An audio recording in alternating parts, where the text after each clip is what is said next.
Who do you find is using the service? We have, we're very lucky in that one of the first things that we did was to build our own dental IT system. So we did start with one of the proprietary systems. Coming from a retail background, I found it very frustrating that it took me a week to get any information out, or that I didn't know who my patients were without sitting there going like this, nice. So we are very lucky in our IT director is one of those very smart guys that can write code and talk English at the same time. So we decided and elected to write our own system, and it's taken us pretty much 12 months to implement. It's called CFI, Centre for Information, and it does all the things that a traditional system would do, which is charting and all of those good things. But it's got it's built in the cloud, so it's very helpful. I can look at practices real time, performance real time, and in terms of the booking system and the front end, it's great.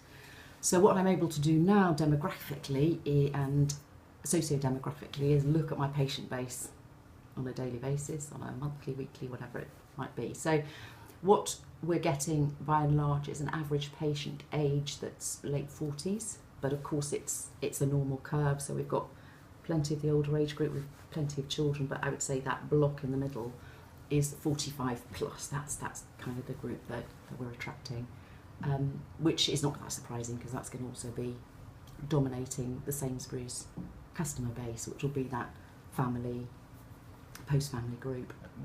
What kind of footfall do you see in a typical Sainsbury's store? We operate within their superstore environments, and they will be pretty big stores, and typically the way I like to visualise it, they will be doing roughly 40,000 transactions a week in those sorts of stores, and they'll be feeding a population that broadly would fill Twickenham, something like that. That's their pull. So these stores are busy, big, active stores.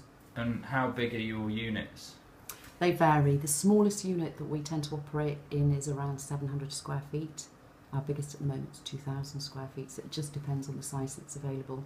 But we would, in all of them, we would have at least 2 surgeries, central decon room, reception area, and a couple of triage rooms, treatment rooms, where you can sit and have a conversation outside of a clinical environment.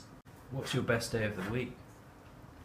Not so much day of week, it's more about times, evenings and weekends. It's not rocket science. Outside of working hours? Outside of working hours, yeah.